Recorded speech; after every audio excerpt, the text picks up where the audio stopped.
Can you tell what it is yet? Unar equals Tom Bombadil. Yes, I think so, pretty much. It seems like I picked him up a little while ago. And he definitely seems like the old Tom Bombadil sort of character. Oh, it's almost there. It's almost there. It's almost there. Oh, it's a neckbeard. Oh, well. The Godstone of Dunder passes around you. In the frozen climates here, it looks like the rock has split and is falling apart, held together only by the deep snow. Curiously, when standing between the stones, the wind drops off completely, picking up again once you pass through. I almost wondered if we should rest here for the night, says Ivor, who seems to have noticed the same thing. With all the snow around it, the dredge might not even be able to... Okay, there's supposed to be a fucking inverted... With all the snow around it, dredge might not even be able to find us. They should have the inverted commas. Stay here overnight, inspect the Godstone, but move on afterwards. Go stay here overnight. Seems good. I have you know that's a god. He's a god of neckbeards. You walk around camp before settling in. Along each strand of Dunder's massive beard, neckbeard, is carved a different part of his story, and you turn your head to and fro to read it. While the Loom Mother was the first to create, she soon found a counterpart in Dunder, who embodied her ideals in a masculine form. Dunder took some of her creations, gave them beards, and showed them the secrets of smithing, though many remember him just as fondly for teaching them games and songs of mirth. As the camp settles in, you notice a group of boys huddled around something. They show you an offering box carved into the Godstone itself. The box is an elaborate construction of interlocking pieces which slide around you when touched. Slide around when touched. Where did the U come from? We can't get it open, they tell you. It's like a puzzle. Try to open it. The boys take turns working out the puzzle and give you tips when it's your turn, though you don't seem to make much progress. Eventually, they leave to sleep until it's just you and a couple of determined youngsters. Keep working on the puzzle box. It's hard to know how long you spend sliding around the smooth puzzle piece, but when people begin emerging from their tents, you know you're in trouble, exhausted from a long sleepless night. Worse still, the box remains closed as you shuffle weirdly along with the leaving character. Fuck. God damn it. I wanted to get the prize. It's probably because I called him a neckbeard, isn't it? God damn it. Alright, we've got 1 day worth of supplies. We're almost there, though. We can make it. We can make it. Some clansmen have discovered a large patch of wild fruit. When you approach, you see some people have begun to sample them.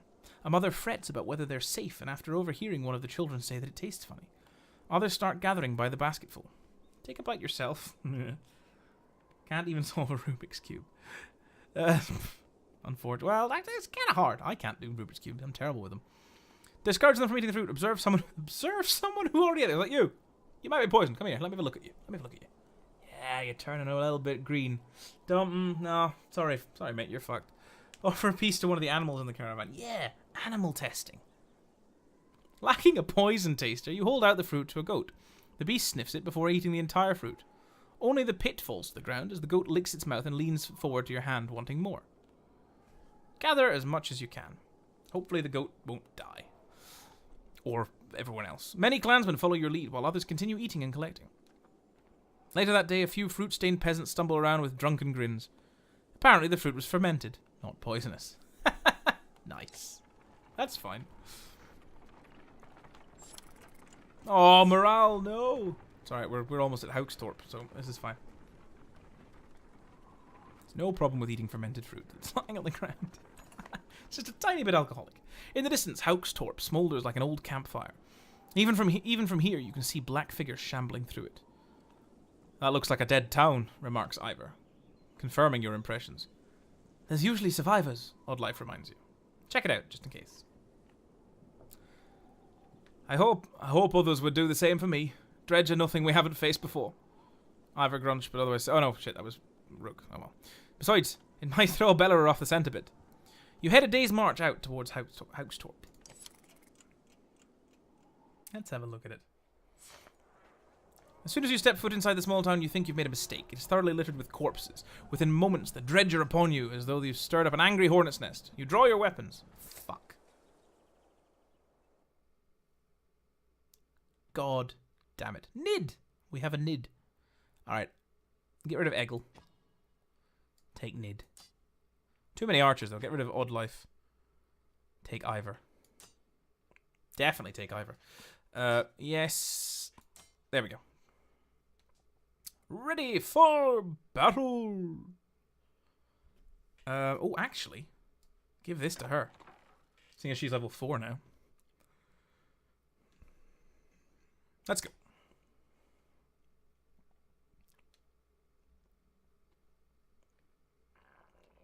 Oh, no, that's not too bad. It's just the one dude over behind us there. And we got one big one, 5 little ones. Ah, that's fine. Alright, so we want to focus the big guy first. Alright, so you either go there. You guys move over here, please, for the moment. And what's your name again? Crummer. I can never remember his name. Alright, you go there, you go there. You ladies go there. Beautiful. Let's go.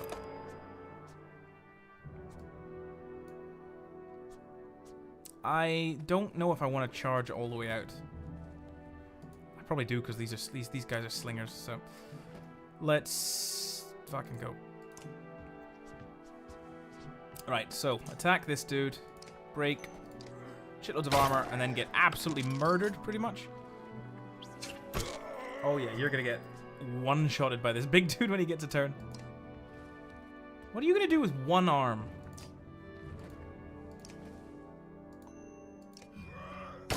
Okay, that's fine. It's not bad. Oh, that's a lot of damage. That is a lot of damage. Alright, go here and give them their shields up. There we go. Enter.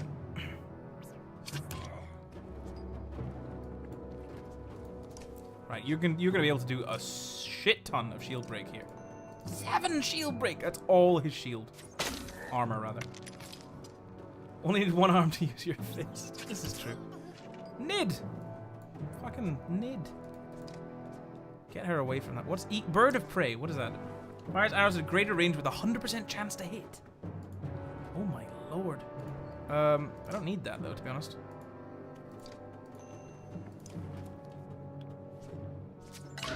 There we go.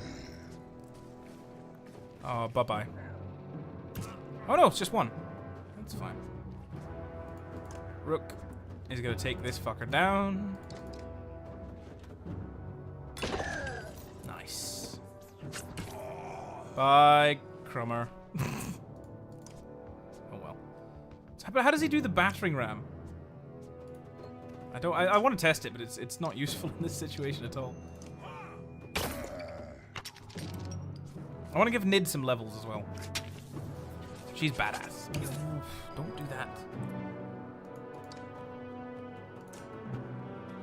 Oh, I forgot. I did it wrong again. I want to use his thing properly and like actually hit 2 targets.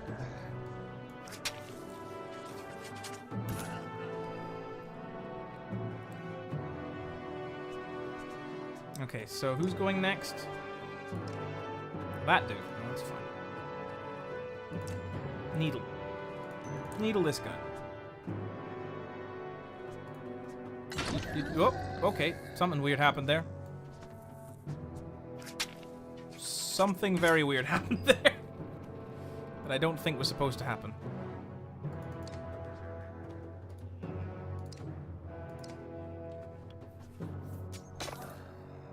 Okay, Nid, you'll be fine.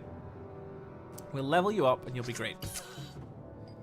In the next battle. Oops.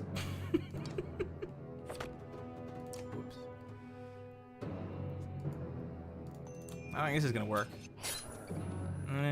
Just her, isn't it? Fuck. Oh, I'm fucking this up now. This is stupid. Alright, give him one of them. There we go. Oh god, I really am fucking this up, aren't I? Jesus.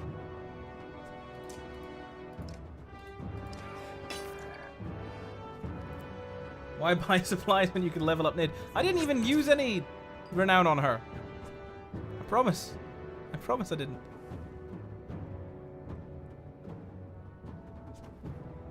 Oh, I can just get 4 damage on him from here. That's nice. Let's get 6 instead. Alright, so he's now dead.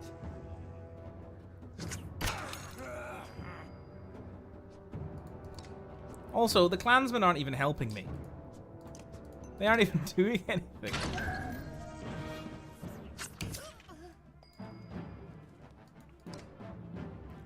So there, if I just don't buy supplies and they die, it's not really a big loss. You know, it just means I need to spend less in the future. It's perfect.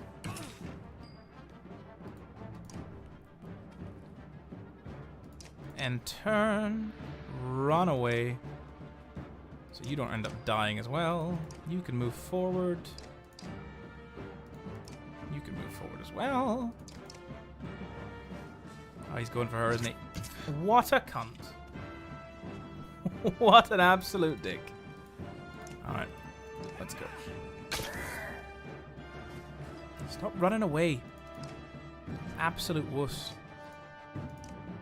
Go. Kill him. Bye, Rook. Nice.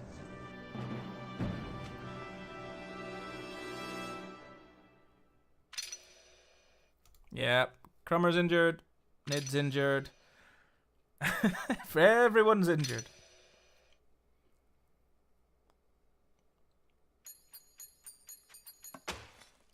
Nice. More renown, though. That's kind of necessary.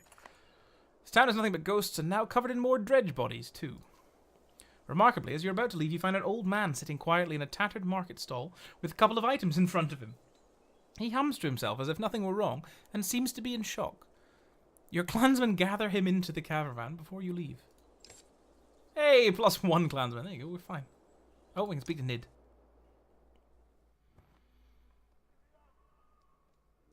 I don't know if we've ever spoken. I'm Nid, your rook, I know.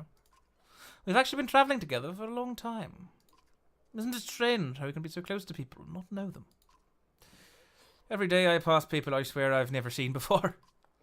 I wanted to thank you for letting me join you. You consider your response. Have you always been such a good shot? Honestly, I never even tried before Oddlife made me. I spent my whole life making clothes, cleaning. Oddlife's good, but I don't think it was all her doing. It feels right. I just look where I wanted to go. Anyway, I feel better. The caravan, the people worrying all day and making problems. Sometimes they really stew in their misery. I'm glad I can do something helpful. Her hair is good shit. It is, it's nice hair. Where are you from? I don't think you're from Skoger. I knew most of the people there. No, I had a house in Frostvilla, but we were driven out when the dredge started to show up. My husband died trying to protect our home. My sons and I were thrown out into the fields. I'm sorry. Ekel's men killed my husband. Now Ekel is travelling with us. For a long time I was angry. Why did he get to live? Why did you decide for the rest of us? You look away momentarily, not sure what to say. Hey, Grim. How are you this evening? The Ludin slappers are back. Yeah, we haven't seen Ludin. We saw Ludin briefly in like a cutscene. He was just in the background. He didn't say anything. And then he buggered off again, so I've not had to deal with him. But I've let it go. I have 3 sons, and I don't want them to grow up with hatred in their hearts. That's why I wanted to thank you. You consider your response. You're welcome, I should be gone. Don't think anything of it. We all have our own problems to deal with. Let me know if you need to put an arrow in something. She returns to her tent where her boys are waiting for her. Playing a new expansion of Guild Wars 2, and how is that, Grim? Is it good? Okay, that was interesting. No, delete that command right now, Liquid. Delete it. That's not allowed. We need to rest. There's a market here, apparently.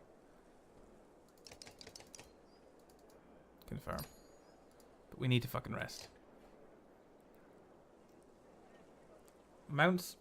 The mounts and the mounts are stupidly fun to use. Interesting.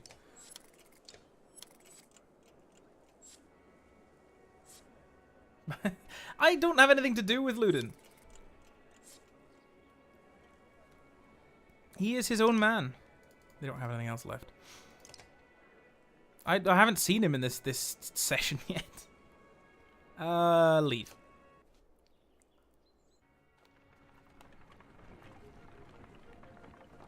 Now we're gonna run out of supplies again. Hopefully the old dude we rescued is another magic man with magic supplies. The sounds of a skirmish alert you to a Varl surrounded by half a dozen armed fighters. One man spots you and shouts, "Leave us to our business! This Varl killed my father without reason!" The Varl is about to respond when a man attacks. The giant swats the blade aside and silently watches for the next assault. Defend the Varl. Let us hear what the Varl has to say. Let us hear what the Varl has to say. The Varl shrugs as if unconcerned, saying, This one's father and I had a business deal. He lied. Now he's dead." "Lies?" shouts the man. "You murdered him over a lie, you coward!" The men wildly attack the Varl, who deflects them well enough, but you're uncertain of how long he can keep it up. Defend the Varl.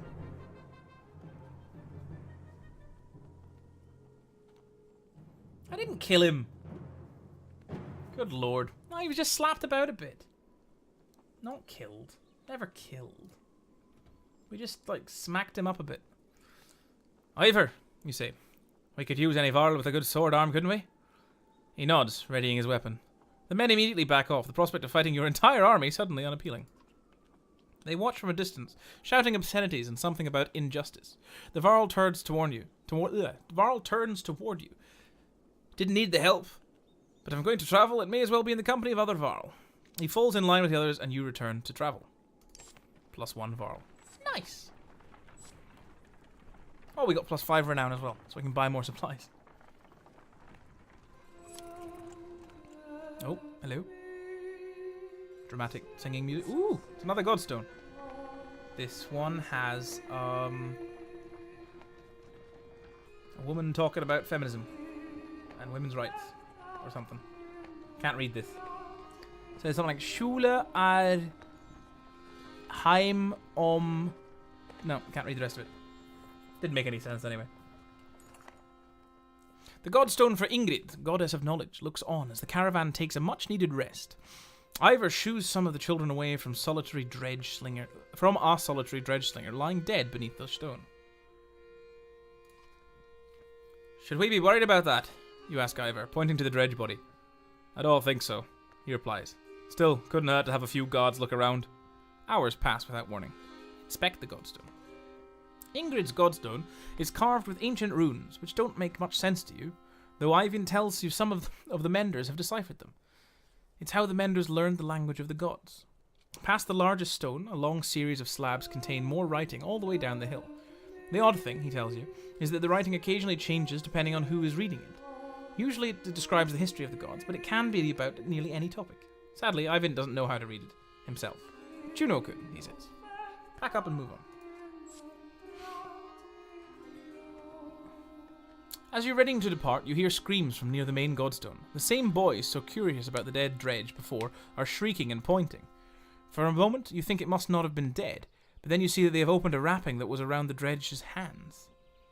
That was in the dredge's hands. Uh-oh. "Wait," says Ivor, his arm across your chest. "This shouldn't be seen. Get everyone away." A chill sweeps over you. Alette pushes past and gasps. "Stop!" shouts Ivor, but the curious onlookers have already seen it. "What is it? What is it?" "Leave it." "What is it?" On the ground before the dead slinger is a small stony figure, its hands searching for something it can't find. Oh god, is it a baby dredge? A baby dredge. Oh lord. That's a baby. That dredge is a woman. We've been killing women. We've been slaughtering women and children this whole time? Leaving them to die? In a war, it's only the males who fight. We've been fighting these dredge the whole way. Why are women with children on their backs attacking us? They're not invading. They're running. Everyone stops dead in their tracks. The entire caravan is gathered around, aghast. When I spoke to Juno, she said something was coming. She didn't know what. A darkness, something black is covering the world, and the dredge are running from it just as we are running from them. The serpent, the quake, it's all the beginning of the end. Ivor, you knew. Why? Why didn't you say something? Oh man, it's getting intense. Ivor? When I was young, I killed one of the Sunder during the Second Great War. We called it Raise. Every time we would build our defences, it would flatten them and push us back again. I became separated from the rest of the Varl and stumbled upon Raise deep in a snowstorm. alone. She was nursing. I threw my axe, it twisted in the wind. Her son died in her arms. She was so pathetic, kneeling in the snow. She didn't even try to stop me when I took her head. Ah, Ivor! God damn it, Ivor. That's how I killed Asunder. When I found my way to Grofheim, the Varl wanted to make me Kender. Next to be king. I left. Walked until I ended up in Skoger. Seems like I haven't missed the best yet. I hope not. Where no one knew what I had done. The only sound is the wind blowing through the trees. Fucking hell, Ivor. That's intense. Ah, excuse me. For a long time, nobody says a thing until the child breaks the silence. What do we do with the baby? She asks. That's a child's voice, but that's what children sound like.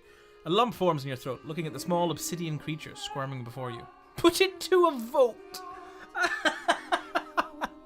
No! Absolutely fucking no. We're taking it with us. You argue strongly for showing mercy and humanity.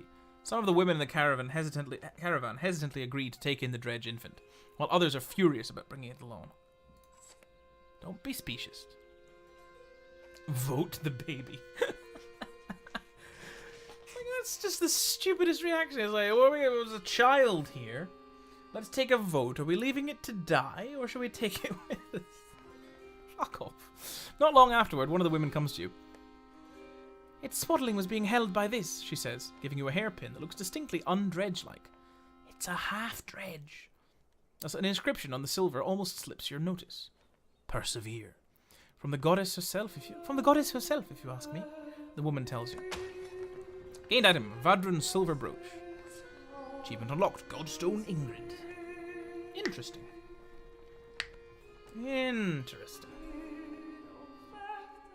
So we now have a baby dredge with us.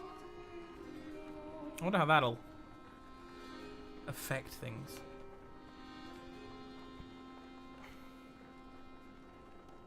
This is looking like a lot less harsh terrain as well, which is quite nice. You're making the usual rounds when you hear a rather loud debate coming from the area that Varl have gathered. Ivor joins you as you approach.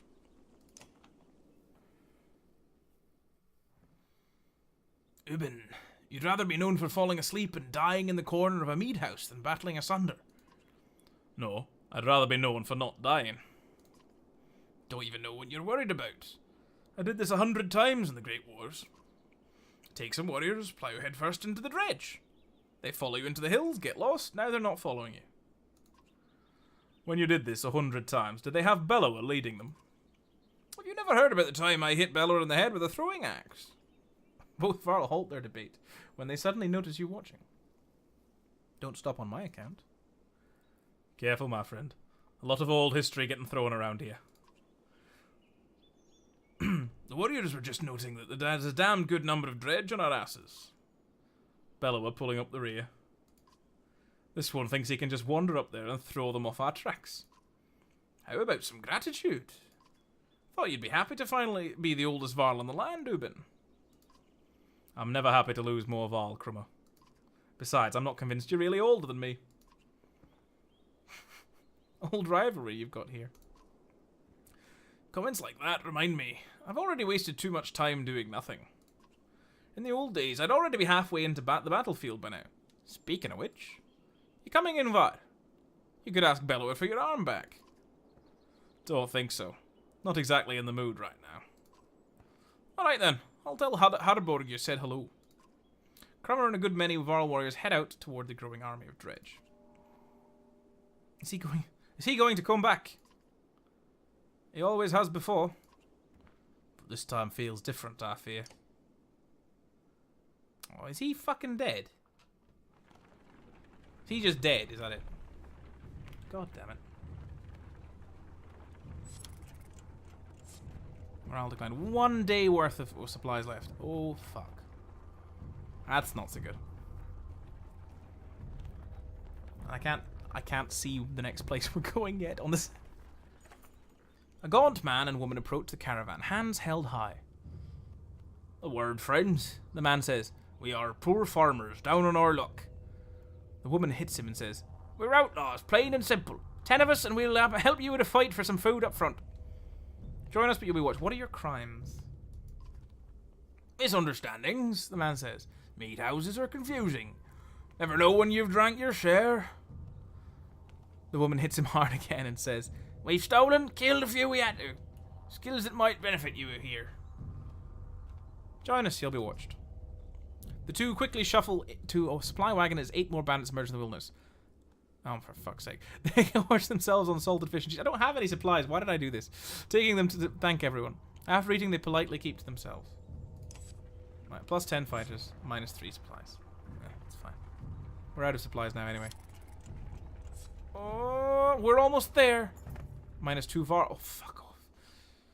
Gather round, doubters! Echoes a shout in the distance as Crummer and his band of warriors break through nearby foliage. And behold, the invincible Varl! The caravan is thrilled to see Crummer return safely. Did the plan work? Says Ubin. Work, replies Crummer. Of course it worked. Same old dredge. Should be another day or two, at least, before they've even found their own asses. And if you apologise, I'll tell you how I found these, Crummer says, tossing you a pair of leather gloves that look big enough even for a Varl. He leans in close, whispering so Ubin can't hear. It's something to do with a raven's nest and a hair tie. Like Crummer. Dunder's hand. Come on, we can make it, we can make it, we can make it. Come on. Come on. Come on. Before it gets... As Sigurholm approaches, we fear the worst. The once calm lake surrounding it now looks like a bowl that has been hit. Proud homes sinking into muddy water. A side effect of the quake. What has the rest of the world become on the other side of those mountains?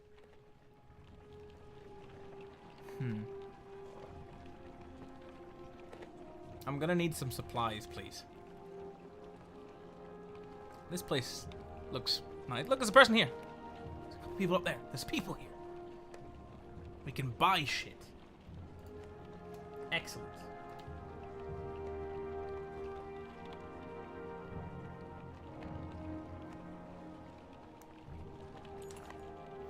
One catastrophe to another, says Oddlife, as you pull into Sigurholm. The town appears to be sinking into the lake. Townspeople... How? How is that happening? Townspeople peek from dark windows and makeshift hovels further up the hill. No, says Ivan, looking frantic. Where is she? He runs to the front of the caravan, looking out over the water. Juno isn't here, and you get the creeping feeling you're not welcome either. Going upriver looks out of the question. The beach is bare, aside from the occasional skeleton of a ruined fishing boat. You reluctantly set up a camp in the sinking town. All I'm saying is, how long are you willing to wait? While taking stock of Caravan, you've inadvertently walked into a debate between Oddlife and Eivind. As long as we need to. And I think we need to get out of here. I don't feel good about this place. Why? What's wrong? Something doesn't feel right. The people here are staring at us like those vultures in the wastes. I'm sorry, Eivind. I think Oddlife is right. I saw a man. The whole time we were setting up, he was just watching me. In a creepy way. And how long before the dredge find us here? Juno will come. Just give it a little more time. Rook, listen to me. I need you to trust me on this.